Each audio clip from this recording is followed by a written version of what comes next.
Imagine waking up to the sound of helicopters overhead or soldiers marching through your city, but not because there was a natural disaster or a foreign threat, but because the president decided that your protest was too dangerous. And this is exactly what's happening in LA.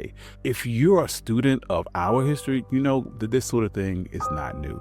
From the schoolhouse steps of Little Rock to the bloody bridges of Selma, federal government has often stepped into the streets of America and not always on the side of justice. Sometimes troops came to uphold your constitutional rights, and other times they came to silence them.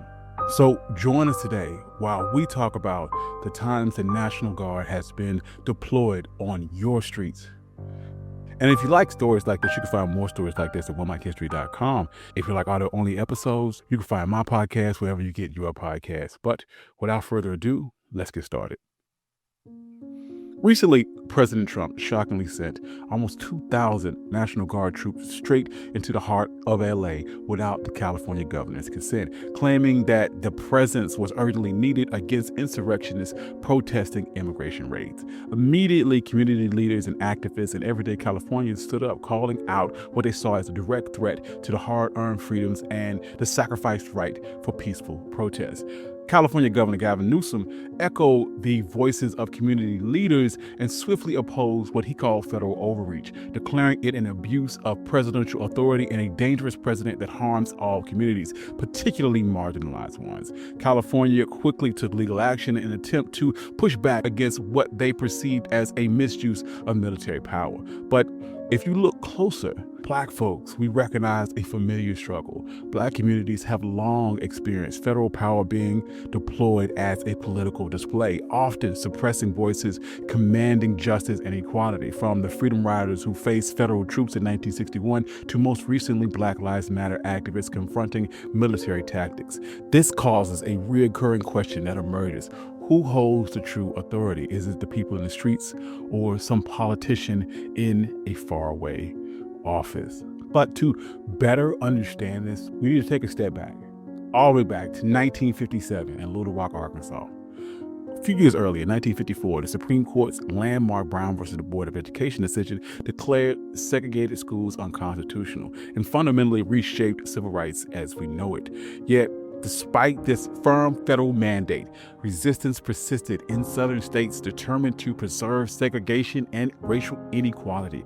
3 years later, in 1957, a school integration crisis erupted in Little Rock, Arkansas, when Governor Orville Flavis defied federal authority and summoned the state's National Guard to physically block 9 Black students, who now are known as Little Rock 9, from gaining entry into the previously all-white Central High School. Amidst escalating tensions, President Dwight Eisenhower decisively responded to Governor Flavis' defiance, dramatically asserting his federal authority. Eisenhower famously placed the National Guard units under federal control and went further still by deploying another 1,000 paratroopers from the elite 101 Airborne Division to escort the 9 Black students to class. This visual imagery was unmistakable. Armed soldiers marching the students through an American city to safeguard them as they seek equality in education. But Eisenhower's message resonated nationwide, explicitly framing racial equality as a fundamental issue of federal law, larger than local governance' attempts to resist and defy, and unequivocally making it clear that the nation's military might would be used, if necessary, to enforce civil rights. Less than a decade later, a similar crisis would unfold in Selma, Alabama, as activists marched peacefully towards Montgomery to protest widespread voter suppression that had prevented Black Americans from exercising their constitutionally protected voting rights. Throughout the early 60s, civil rights activists had fought tirelessly against entrenched voter suppression tactics that had blocked Black Americans from meaningfully participating in the political process, particularly in southern states. When peaceful demonstrators marched from Selma towards Alabama's state capital of Montgomery to draw national attention to the widespread racial injustice and the denial of voting rights, Alabama state troopers responded with shocking violence, brutally attacking the marchers in a moment that is infamously called Bloody Sunday. Despite national outrage, such a blatant brutality against peaceful protesters simply demanding their constitutional voting guarantees, Alabama's governor, George Wallace, continued to refuse assurances of safety or protection for these marchers from further harm. In response, Lyndon B. Johnson swiftly moved to employ federal authority by federalizing the Alabama National Guard and deploying federal troops to ensure safe passage for the more than 50,000 determined marchers as they embarked on a historic journey from Selma to Montgomery. Johnson's actions reverberated across the nation, ultimately leading to Congress a few short months later passing the landmark Voting Rights Act Bill of 1965, legislation that would fundamentally alter America's political life and greatly expanding voter protections and enfranchising millions of African American citizens and strengthening grassroots participation in our democratic process. These pivotal events like Little Rock in 1957 and Selma in 1965 saw presidents explicitly wield their federal authority not simply in moments of crisis, but specifically in service of clear constitutional mandates from public school integration to voting rights against entrenched local resistance. Yet, importantly, not all federal interventions have triggered such contentious clashes between state authority and federal powers.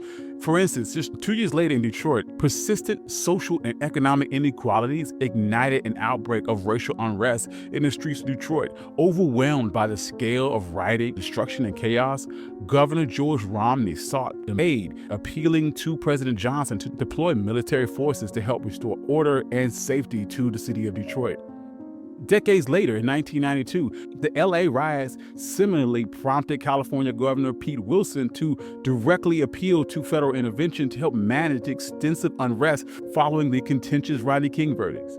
Mass outrage and anger exploded into devastating riots all over Los Angeles, leaving the city overwhelmed and calling for immediate federal assistance. Despite these desperate moments of turmoil and overwhelmed governors explicitly requesting federal military intervention as a critical lifeline to restore order, protect the public, and support strained local law enforcement, unlike moments of fierce conflict over civil rights and constitutional guarantees, these instances did not trigger a fundamental dispute over states' rights versus federal supremacy. Instead, state leaders openly recognized their own limitations and willingly surrendered authority when pushed beyond their own capability to maintain safety and civil order. But if you fast forward to LA today, unlike Eisenhower and Johnson stepping in to defend basic civil rights and constitutional rights, or governors pleading for immediate federal assistance to help as their city burned, President Trump intervened directly against the wishes of the California officials,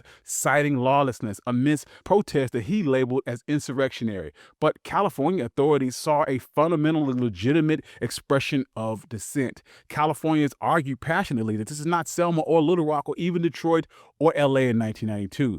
Rather, this was a dangerous flexing of federal muscle, a challenging of the boundaries of federal authority and state control without a clear moral imperative present like the civil rights struggles of the past.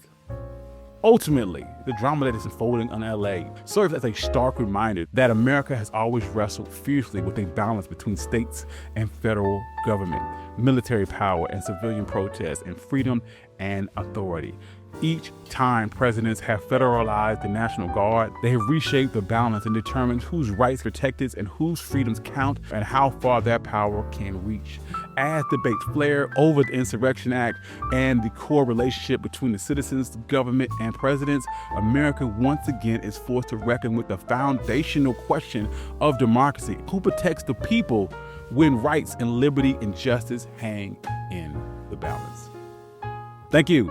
This has been One My Black History. I'm your host, Country Boy, and this has been The Enemy at the Gates. If you like stories like this, you can find more stories like this at onemichistory.com. If you like audio-only episodes, you can find my podcast wherever you get your podcasts. Also, I have a Substack. It is linked below. I would love for you to join me. I write new articles almost every week. I would like to thank all my financial contributors. Without you, none of this could be possible. And I love you all. Peace. Breaking news from the stadium tonight as an anonymous fan foot the bill for 55,000 hot dogs, bringing that sweet tubed meat to everyone in attendance. Free dogs! Yeah! 55,000 hot dogs? What does that even cost? While the identity of this Frankfurter philanthropist remains anonymous, their all-beefy generosity will go down in history. The new Mega Millions. More to win means more to give. How you spend it is up to you. Yeah!